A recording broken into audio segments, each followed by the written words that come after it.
Friends, स्वागत है मेरे चैनल में आप सभी का। और मैं आज आपको बताऊंगा कि पुल अप स्टैंड कैसे बनता है। अगर आप चैनल पर नए हो तो प्लीज सब्सक्राइब कर देना और वीडियो को लाइक करना, शेयर करना। वीडियो को शुरू से अंत तक जरूर देखना। चलो वीडियो स्टार्ट करते हैं।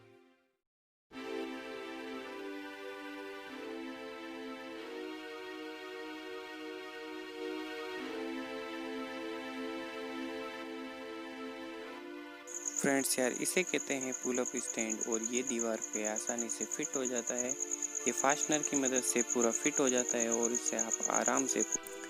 फ्रेंड यार, इसको बनाने के लिए मुझे ज़रूरत पड़ी 1.5 इंची का चौकोर पाइप और एक 3 फीट का 1 इंची वाला गोल पाइप। फ्रेंड, मैंने इस चौकोर पाइप के अंदर होल करके इसके अंदर इसको फिट कर दिया और फिर इस पर वेल्डिंग कर दूंगा।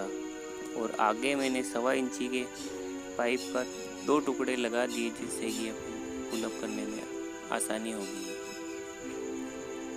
मैं इसमें ड्रिल से होल कर दूंगा। जैसे मैंने होल कर रखे हैं, लेकिन फिर भी मैंने आपको बताने के लिए मैंने फिर से होल ड्रिल से किए हैं। ये ड्रिल से होल हो चुके हैं और अब